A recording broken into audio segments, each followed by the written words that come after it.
The world changed on a quiet evening, when every screen on Earth flickered. Phones, televisions, billboards, even the giant screens in city squares, all went black at once. Then light returned, but it was not human light. Faces filled the sky, tall alien leaders with cold eyes and twisted mouths. Their voices carried across every device, across every speaker, as if the universe itself had bent to their will. "You weak firemakers," they said, laughing. "You fight each other with sticks and guns while we travel the stars. You are nothing but noisy children on a small rock. Soon you will kneel." Billions of people watched in silence. Some shook with fear, some clenched fists with anger, but none looked away. The mocking laughter cut deep, deeper than any war or disaster. It was not just Earth they insulted, it was humanity itself. That night, in secret chambers under cities, leaders and scientists gathered. They did not argue. They did not hesitate. They only spoke one sentence: humanity will answer. The old bunkers were opened. Places buried since the Cold War, places that held the dust of forgotten plans, came alive again. Engineers were called from universities. Soldiers were summoned from their bases. And scientists who had once been ignored were now at the center of the world. They worked in silence in hidden valleys and deserts. Night after night, strange glows lit the sky above those places. Farmers whispered of stars that seemed to burn in the wrong parts of the heavens. Rumors spread across villages and cities. People spoke of burning stars as if the sky itself was rebelling. Nobody outside those bunkers knew the truth, but all felt something was coming. Humanity was preparing. Humanity was changing. The aliens did not wait long. Great ships, larger than mountains, entered the orbit of Earth. They blocked the sun in certain regions, casting shadows the size of continents. A single voice boomed from the sky, shaking oceans and trembling mountains. "Surrender," the aliens demanded. "You are small. You are weak. Give us your world, and we may let you live as pets." They promised destruction if Earth resisted. They claimed their fire would boil the seas and turn the land to ash. Panic spread through cities. Some begged for mercy, but most remained silent. They waited. They knew something was hidden, something that had been whispered in shadows. Humanity stalled, buying precious time while the aliens grew restless. Then came the first flame. It happened not on Earth but far above, near a dead star that had been dark for centuries. The alien fleet watched with mocking eyes, waiting for surrender. Instead, they saw the impossible. A light appeared where there had been only blackness. The star, cold for eons, flickered again. Then it roared to life. Human ships had surrounded it, and with their secret device, they sparked a chain reaction that reignited the dead star. The aliens froze. They stared as the humans bent the laws of nature. "They are making fire in space," one alien whispered. For the first time, their voices trembled with fear. Human fleets moved next.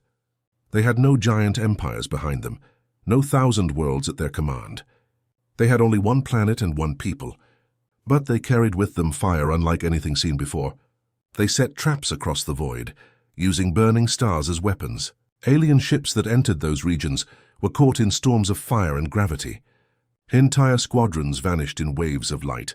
For every human ship lost, 10 alien ships were torn apart by the very stars they once believed untouchable. What was meant to be a show of alien dominance turned into their nightmare. The galaxy watched. News spread faster than light, at least it felt that way. Across distant empires and kingdoms, rulers shook their heads in disbelief. "The humans made the stars burn again," they whispered. Panic swept through councils and courts. Some alien leaders demanded an immediate strike to erase Earth before it grew stronger. Others warned against it. If they can set fire to dead stars, what else can they do?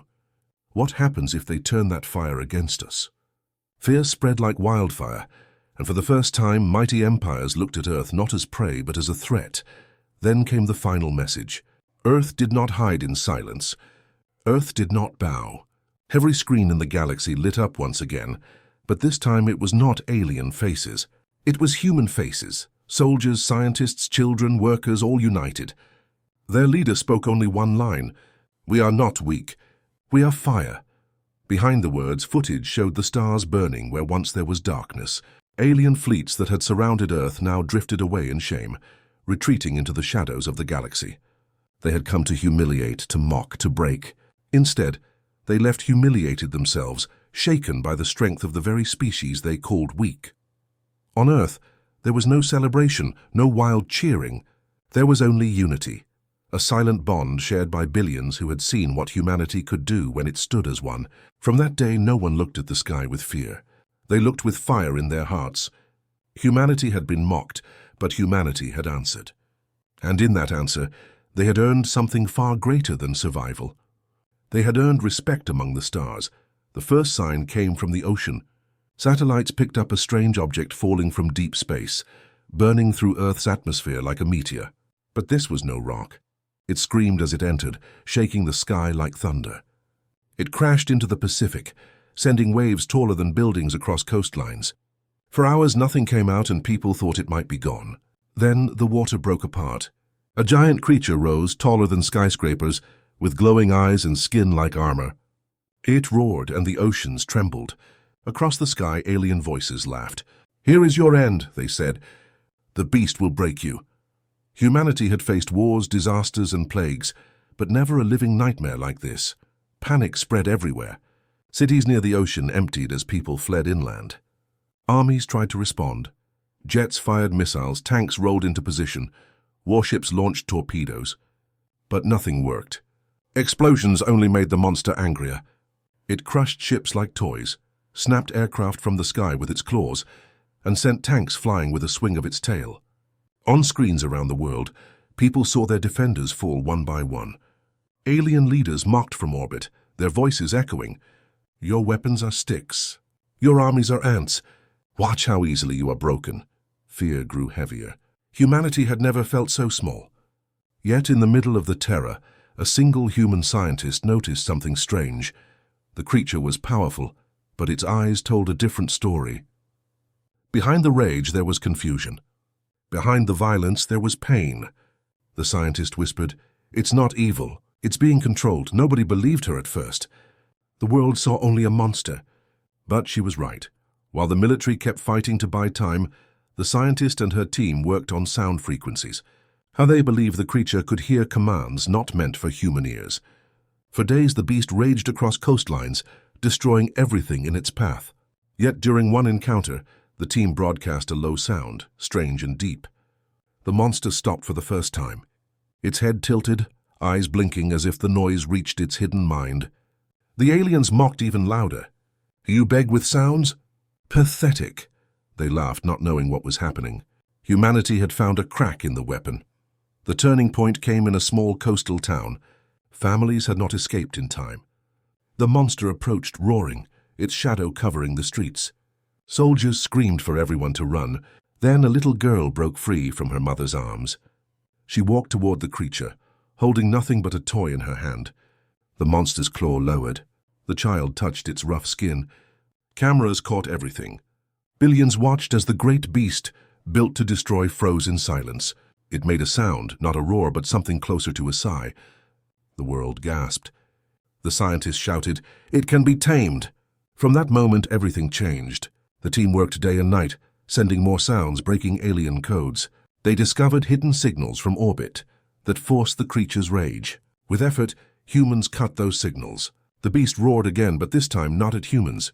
Its glowing eyes turned toward the alien fleet above. The aliens laughed at first, until the monster leaped into the ocean, swimming faster than any submarine, rising again beneath their ships. One by one, alien war vessels were torn apart. The monster, once their perfect weapon, now served the humans. Across Earth, cheers erupted. What had been humanity's nightmare was now its guardian. The aliens tried desperately to regain control. They sent new signals, but humans blocked them. They fired weapons at the creature, but it fought harder, striking with rage born from freedom. The beast crushed fleets, tore apart command ships, and roared so loud the skies shook.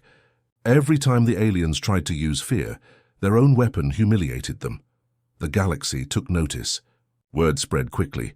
The humans had taken the monster and turned it against its masters. Empires that once mocked Earth now watched in fear. "If they can tame such a weapon," alien rulers whispered, "what else will they bend to their will?" The story of the pet traveled faster than fleets, carrying warning and awe. At last, the aliens retreated. Their final message was bitter, filled with anger and shame. "You think you are strong. You are nothing but lucky apes with a beast. But their words carried no weight. The monster roared behind Earth's defenders, and the aliens vanished into the stars, beaten by their own creation. On Earth, people no longer called it the monster.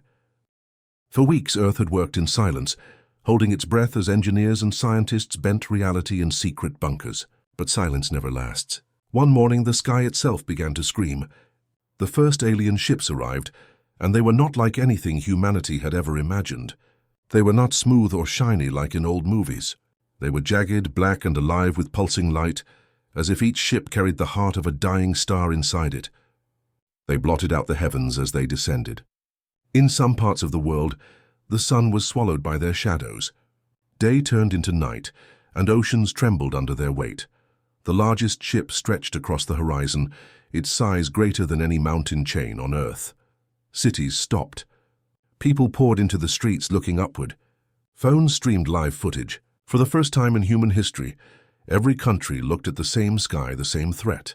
And then came the voice. It was not sound in the air. It was inside their heads, deep and cold. "You have had your time," the alien voice whispered. "You are small. You are weak. You live on borrowed fire. Surrender, and we may spare you as pets." The words echoed in billions of minds, shaking even the strongest hearts. Then the threats came. Oceans would be boiled until nothing but steam remained. The forests would be burned. The air itself would turn to poison. "You will not survive," the voice promised. "Your only choice is to kneel." Across cities, some broke down and wept. Others screamed in rage. But humanity did not kneel. Governments held emergency broadcasts, telling people to stay calm. Behind closed doors, leaders gave orders. They knew they could not fight openly yet. The weapon, the secret project, was not ready. They needed more time. And so, Earth played for that time. The alien fleet circled the planet like vultures, waiting for surrender. They displayed their power by striking in small ways. In the Atlantic, a warship was melted to slag with a single beam of light. In Asia, they targeted a mountain range, carving deep scars into the stone. Each act was a warning. Surrender now or face worse. The aliens wanted fear. They wanted to see Earth break before they gave the final blow. But instead of fear, they met silence. Humanity stalled. Humanity pretended to waver. Humanity whispered of peace. While underground, the fires of the secret project burned hotter. On live feeds, alien commanders mocked the world. Their voices translated into every language. "Why do you resist? Why waste your short lives? Bow and we will let you serve us." They did not understand the quiet. They mistook humanity's delay for weakness. They did not see the bunkers, the strange experiments with dying stars, the whispers of burning suns. Still, the pressure grew. Every day, the fleet came lower. Alien machines scanned the oceans, drilling light into the deep, searching for hidden bases. In deserts, their drones hovered like giant insects, mapping everything. Humanity could not hide forever. In one chilling moment, the aliens destroyed a small island, reducing it to ash before the eyes of the world. The message was clear. This was only the beginning. Yet behind the fear, a strange unity spread. Neighbors helped neighbors. Countries that once fought shared food and fuel. Even as the aliens mocked, humans looked at each other with new eyes. They were no longer divided by flags or languages. They were simply human, and that was enough. Everyone waited for the day of the answer. Everyone whispered of fire. Inside the secret facilities, progress raced. Scientists reported breakthroughs. Old engines once thought impossible now glowed with power. Weapons that had never been tested before roared in silence, hidden from alien eyes. "We are close," whispered one commander. "Just a little more time." And so the delay continued. Earth sent out signals pretending to negotiate. They asked for safe terms and peaceful surrender. But in truth, every hour gained was another hour closer to the moment the aliens would face something they had never seen. The aliens, arrogant and impatient, did not see the trap forming. Their ships hovered like wolves around prey, but their claws had not yet struck. They wanted Earth to beg. They wanted humanity to admit weakness. That was their mistake. For in the silence of the waiting, humanity's anger turned into something else, resolve. And so, as alien voices boomed across the world once more, bow or burn, the leaders of Earth looked at each other through hidden channels. The signal came back from the secret project. Ready. The day of waiting was almost over. Soon the sky would not belong to the invaders. Soon the stars themselves would burn with human fire. The alien ships still circled Earth, heavy and dark, waiting for surrender. For days their voices repeated the same command: kneel or burn. They had destroyed islands, melted ships, and scarred mountains. They thought humanity was broken. But below the surface, hidden in bunkers carved into rock, Earth's greatest gamble was finally ready. The weapon was not a bomb, not a missile, not something that exploded in fire and smoke. It was stranger than anything the aliens could imagine. Humanity had built a device to touch the stars themselves. Far from Earth, in the silence of space, human fleets moved in secret. Small, fragile ships compared to the alien giants, but each carried a piece of the project. They traveled to the place chosen for the first test, a dead star, long dark, floating at the edge of the system. To the aliens it was nothing more than cold rock, a forgotten grave of fire. But to the humans, it was the stage for their answer. Inside one of the ships, the commander gave the order. Begin ignition. Engines hummed. Machines clicked. The device unfolded, releasing waves of energy that had never been seen before. At first nothing happened. The dead star remained silent, as it had for millions of years. Alien scouts watching from a distance laughed. They play with toys, one sneered. They think they can wake the dead. Then the impossible happened. A spark appeared, faint at first, then brighter. The dead star shuddered, as if taking its first breath in ages. Light spilled across the darkness. Flames erupted from its surface, spreading outward faster and faster, until the whole star blazed again with furious fire. What was once a corpse became a burning sun. The void lit up with a light that blinded senses and burned across the eyes of the galaxy. The alien fleet went silent. For the first time, their voices carried no laughter. Across their command ships, alarms screamed. They scanned the star again and again, but the truth remained: humans had lit it. Humans had taken what was dead and made it burn again. It was not just power. It was defiance against nature itself. On Earth, every screen lit up. People who had been hiding in fear looked to the sky. News broadcasts shouted the same words: "The star burns again." Cities erupted with gasps and cries. The world saw the fire, and for the first time since the invasion, they felt hope. The aliens had mocked humans as weak firemakers. Now those same humans had made fire in the heavens. Inside the alien council, panic broke. "This is not possible," one commander growled. "Their kind cannot do this." Another whispered, "If they can burn stars, what else can they do?" For the first time, the mighty empires of the galaxy felt the cold bite of fear. The alien fleet demanded answers. "What is this trick?" Their voices thundered, echoing across Earth once more. But their arrogance was cracking. Their words no longer carried the same sharpness. Humanity did not answer with words. They answered with silence, letting the fire speak for them. Above the burning star, human ships pulled back, watching their work. The commander whispered to her crew, "They see it now. They know we are not afraid." The crew did not cheer. They only stared at the living sun, its fire painting their faces. They understood what this meant. Humanity had found its weapon, not one of destruction, but one of creation, and that creation would now be their shield and their sword. The aliens, furious and unsettled, sent warnings. "You play with fire you cannot control. You will burn yourselves." But the words sounded hollow. They were not mocking anymore. They were stalling. The balance had shifted. The hunters had felt the teeth of their prey. All across Earth, people stood taller. Children pointed at the sky, shouting, "We lit the stars." Soldiers who had once felt powerless now gripped their weapons with pride. Even the poorest villages, once filled with despair, lifted their eyes to the heavens. The message was clear. Humanity would not kneel, and in the quiet of their bunkers, the leaders of Earth sent out one final signal to their fleets: prepare. The fire is only the beginning. For the first time in history, aliens sounded afraid. The aliens had mocked. They had threatened. They had promised to boil the seas and turn the skies to poison. But now, after the first flame, their laughter was gone. Across their fleet, commanders argued, their voices sharp and uneasy. "It is only a trick," some insisted. "They cannot repeat it," others shook with doubt. "If they can burn a dead star, they can do worse." For the first time in centuries of conquest, they faced an enemy that had broken their certainty. Humanity wasted no time. The ignition of the dead star had not been the end. it was only the beginning. The secret project had not built one device, but many. Scattered across hidden bases, more ships prepared to unleash fire. Their plan was dangerous, almost impossible, but it was the only chance. They would not fight the aliens ship by ship. They would fight them with the stars themselves. The alien fleet moved closer to Earth, their numbers filling the sky. Their shadows stretched across continents. Their voices thundered once more. "Your trick changes nothing. Kneel or you will burn."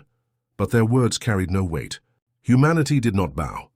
Instead, Earth's fleets launched into the void. Small compared to the alien giants, fragile in the vast dark, but each ship carried fire. The first trap was set near the reignited star. Alien squadrons pursued, believing the humans were fleeing. They chased the smaller ships, laughing again at what they thought was weakness. But when they entered the region, the trap was sprung. The humans ignited a second device, and the burning sun flared brighter, its gravity twisting, its fire surging. Waves of heat and light tore through the void. Alien ships, strong and vast, were pulled apart by forces they could not control. Their shields melted, their engines failed, and one by one they vanished into the firestorm. Across the galaxy, live feeds carried the sight. Entire alien squadrons, destroyed not by missiles, not by guns, but by the hand of the stars. Humanity had done what no empire had ever dared. They had turned the universe itself into a weapon. More traps followed. In distant regions, human fleets lured alien ships toward dead stars, then reignited them with sudden flame. Gravity storms erupted, swallowing whole groups of invaders. Where there had once been silence, now fire ruled. Alien commanders screamed orders, but it was chaos. Their ships were too large, too heavy, too slow. What had once been their greatest strength, size and power, became their downfall. The stars did not care for size. They burned everything. On Earth, people watched with wide eyes. Screens showed alien fleets twisting in light, caught in storms that turned them into ash. Children clapped. Soldiers cheered. Farmers in quiet fields raised their fists to the sky. For the first time, they were not watching Earth destroyed. They were watching Earth fight back. But the war was not easy. Human ships were lost too. Some were caught in their own storms, consumed by the fire they had unleashed. Brave crews gave their lives to hold the traps until the last moment. Their names were whispered across the world, carried with pride. Humanity was paying in blood, but the cost was worth it. For every human ship lost, 10 alien ships vanished. In the Alien Council, panic spread like disease. "So we underestimated them," one admitted. "They should not be able to do this." Another shouted, "If they can burn stars, they can burn us all." Fear cracked their unity. Empires that had once stood together began to argue. Some wanted to retreat. Some demanded a full strike to erase Earth. But hesitation had already poisoned their strength. The humans pressed harder. One fleet lured the aliens deep into the asteroid belt.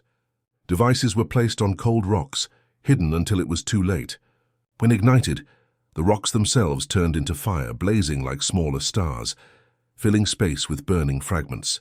Alien ships collided and shattered, unable to escape. The counterattack shook the galaxy. For ages, humanity had been seen as weak, unworthy of space, bound to a single world. Now the story was different. The whisper carried far, "Do not mock the humans. They burn stars." In bunkers deep beneath Earth, leaders watched the reports. For every fleet destroyed, for every alien squadron erased, hope grew stronger. "They will never forget this," one leader said. "Even if they kill us, they will never forget that we made the stars burn." But hope was not enough. The alien fleet still numbered in the thousands, and Earth was only one world. The fight was far from over, yet the balance had shifted. Humanity was no longer prey. They were hunters now, and the stars were their weapons. As the counterattack raged, a message was prepared. It was not sent yet, but soon it would be. The words were simple, sharp, and heavy with fire. And when the time came, every empire would hear it. For now the burning sun spoke louder than any message. Entire alien squadrons had been wiped from existence. Humanity had shown its answer. And for the first time in memory, the galaxy was afraid. The fire had traveled faster than light. Not the fire of the stars, but the fire of rumor. Across the galaxy, in markets, palaces, and war councils, the same words spread from mouth to mouth. The humans burned a dead star. The humans destroyed fleets with suns. The humans fight with fire itself. At first, many laughed. The thought was absurd. Humans were small, fragile creatures, barely born into the stars. They had no empire, no ancient fleets, no proud history. But the evidence could not be denied. Transmission after transmission showed the same thing. Massive alien warships swallowed in storms of fire, their wreckage glowing against the void. In the great council of the Orion Confederacy, the lords argued. Their voices were sharp, their claws tapping against metal tables. They are dangerous. If they can burn a star, they can burn us all, hissed one. They are reckless children, spat another. They cannot control this power. They will destroy themselves. But a third, older than the rest, leaned forward and whispered, "It does not matter. Reckless or not, they have already proven themselves." We mocked them. Now the galaxy whispers their name with fear. In the empire of Averon, the Empress paced her golden hall. Before her, generals bowed low. "Retreat," one begged. "We should leave Earth alone. To fight them now is to risk the wrath of the suns." "Revenge," snarled another. "Strike with all our fleets before they build more weapons. Crush them before their fire spreads." The Empress paused. Her jeweled eyes glowed. "They are not to be underestimated. But if we retreat, every race will see weakness. And weakness means death." Fear was no longer confined to the invaders. Even empires untouched by war now felt the tremor. On desert worlds, merchants closed their stalls early, whispering of human fire. On icy moons, soldiers trained harder, their commanders repeating the phrase, "Do not face the humans." They burned stars. Some rulers watched with secret admiration. The nomadic Veari, long oppressed by larger powers, whispered prayers to Earth, calling them the Flameborn. The Kalari, who had suffered slavery for generations, spread the rumor with joy. Perhaps the humans will burn our masters too. For the first time in centuries, the galaxy's balance of power shifted, not because of a vast empire, but because of a single stubborn species from a blue planet. Meanwhile, the alien fleet still hovered near Earth, though smaller now, scarred and shaken. Inside their command ship, arguments erupted daily. Our fleets vanish in storms of fire. One shouted, "Every trap they set costs us thousands of ships. We cannot win. We are the strongest empire in the stars," another argued. "We cannot bow to primitives." But doubt hung heavy in the air. The humans had destroyed too many squadrons. Their tricks were not accidents, they were strategies. The invaders had expected an easy victory, a quick submission. Instead, they had found themselves at war with the stars themselves. On Earth, leaders met in a secret chamber deep below the surface. Screens showed reports from spies scattered across the galaxy. "They are fighting each other now," one general said. "Some empires want to retreat. Others want revenge. Their unity is broken. That is our chance," said another. "If they turn on each other, we survive." But the eldest scientist shook his head. "Do not think fear will save us. They will come again. Not tomorrow, not next year, but they will come. And when they do, we must be ready." Above, humanity watched with pride. Farmers, workers, children. Every screen showed alien fleets burning. Every street filled with talk of victory. But beneath the cheering lay silence too. Everyone knew the truth. This war was not over. Far beyond the war zone, on worlds that had never heard of Earth before, poets began to sing of fire. Stories spread of a fragile species that had stood against giants and struck them down with suns. The stories were not always true, but they carried power. Some said the humans could control black holes. Others whispered that Earth had found the secret of eternal fire. The galaxy thrived on rumor, and humanity had become its greatest tale. The aliens knew this as well. Their leaders clenched their fists in frustration. They had not only lost ships, they had lost control of the story. The humans had taken it, and stories once free were harder to silence than any weapon. Fear spread, and with fear came hesitation. Fleets that had once marched across the stars with certainty now moved slower, wary of traps. Captains scanned every dead star with dread, wondering if it would suddenly ignite and consume them. Soldiers, once proud, now whispered before battles, "Will this be the star that burns us?" On Earth, the fires of industry burned brighter. More devices were built, more ships prepared. Humanity knew that the next strike was coming. The galaxy held its breath. Alien fleets hovered near Earth, still vast, still powerful, but no longer fearless. The once proud invaders, who had mocked humans as firemakers who fight each other, now hesitated at the edge of the blue planet's skies. They had suffered too many losses, too many humiliations, and now they waited, unsure whether to strike again or to retreat. On Earth, a decision was made. In a bunker deep beneath the mountains, leaders, scientists, and generals gathered around glowing screens. The atmosphere was heavy. Every face showed exhaustion, but also determination. "They are afraid," one general said, pointing to intercepted alien communications. "Their fleets argue among themselves. Some want revenge, others demand retreat." "Fear is good," another replied. "But fear fades. If we want to survive, we must give them something they can never forget." The room fell silent. Then the oldest scientist, her hair white and her voice steady, stood. "They mocked us before the stars. Now we will answer before the stars. Let the whole galaxy hear our voice." And so preparations began. Satellites were aligned. Transmitters, once used for ordinary broadcasts, were reprogrammed. For the first time in history, humanity's voice would not only reach Earth, it would echo across the galaxy. When the moment came, every alien fleet, every empire, every hidden world tuned in. Screens flickered. Holograms glowed. And then, across the darkness, a single human face appeared. It was not a general or a president. It was a woman in simple clothes, standing in front of a black background filled with stars. Her eyes were steady, her voice calm, but her words cut sharper than any blade. "We heard your laughter," she said. "You called us weak. You called us children. You thought we would bow." Her image leaned forward. "But we are not weak. We are fire." Behind her, the feed shifted. Images of stars bursting to life filled the screens. Dead suns ignited. Alien fleets burned in firestorms. Wreckage drifted in glowing seas of light. The galaxy watched in silence as human weapons turned the void into flame.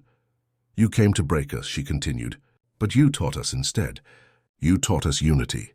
You taught us that we cannot survive divided. And you reminded us of who we are. We are the children of fire. From the first spark in the dark, we carried flame. Now we carry it to the stars." Her voice deepened. "So hear this, all who mocked us, all who threaten us. We do not seek war. We do not seek conquest. But if you come for us again, if you dare to enslave or destroy us, then we will burn your fleets, your worlds, your empires. We will light the darkness with fire until none forget the name of humanity." The broadcast ended with a single image. Earth, glowing blue and bright against the endless black.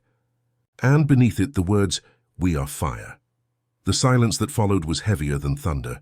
Across alien fleets, no commander gave the order to attack. Soldiers stared at their screens in awe. Some whispered prayers, others clenched their weapons, but none moved forward. Finally, one fleet turned. Engines roared as massive warships pulled away from Earth. Then another followed. Within hours, the armada that had once promised Earth's destruction began to scatter, not in organized retreat but in humiliation. Their pride was broken, their certainty destroyed.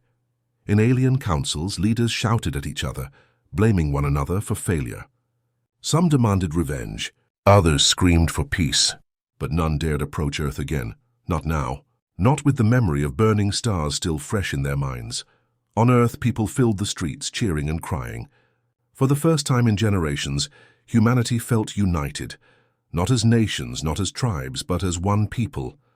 They had been mocked, threatened, almost destroyed.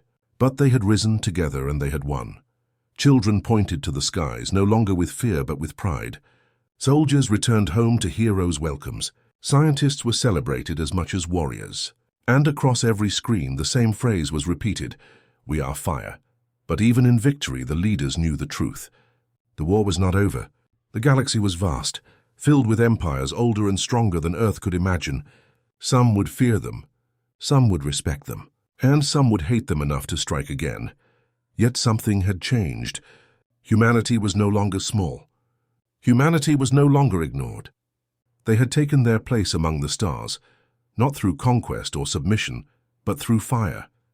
In distant systems, oppressed species whispered their names with hope. "The humans will burn our chains." Merchants sold stories of Earth's victory for profit.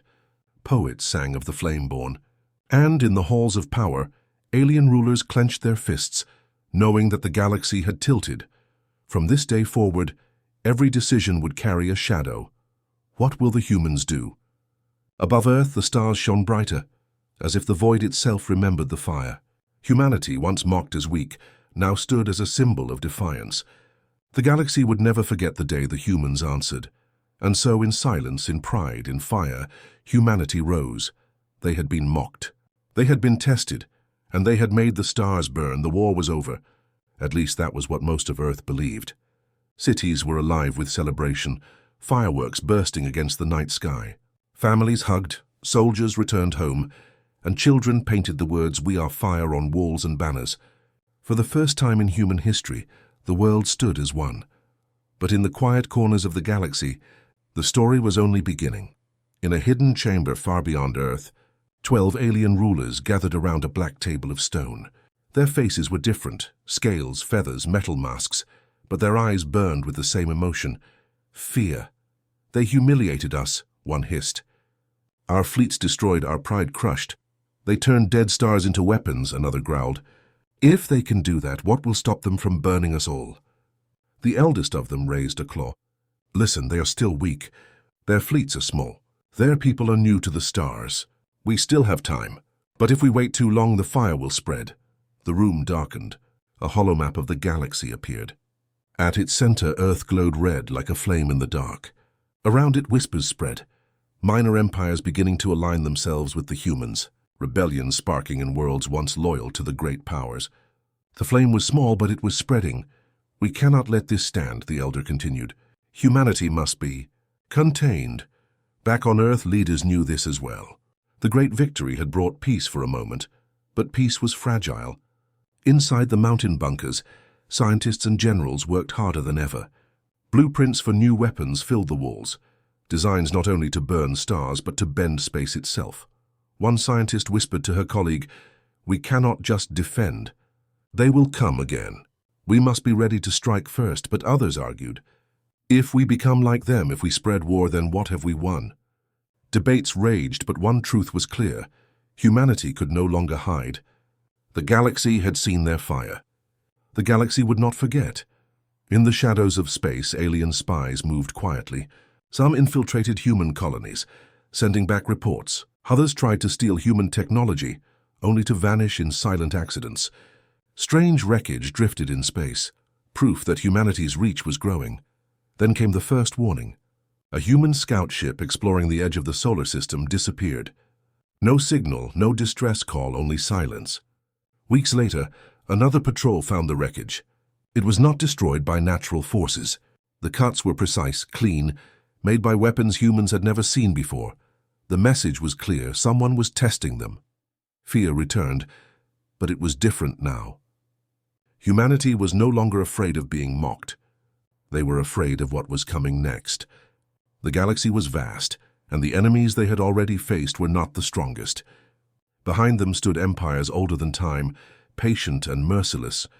On Earth, the voice that had spoken to the galaxy before spoke again, this time only to her own people.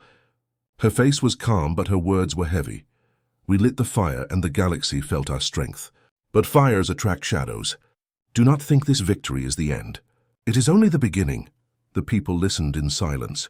They had tasted pride, but now they felt the weight of destiny. Humanity was no longer a world. Humanity was a force. Far away in the chamber of alien rulers, the decision was made. "Not war, not yet. Something more dangerous. Let them grow," the eldest said. "Let them believe they are safe. And when their fire burns too brightly, we will smother it. Not with fleets, not with armies, but with something they cannot fight." The others leaned closer. "What?" The elder's eyes glowed. "We will turn their fire against them. We will use their own kind." And so plans began in the shadows. Plans of betrayal, sabotage, and whispers of war. Back on Earth, humanity looked up at the night sky, proud but uncertain. The stars burned brighter than ever. But somewhere out there, in the deep silence of space, enemies were waiting. The fire had saved them. But the fire would also draw the darkness. And the next war would not be about pride, it would be about survival.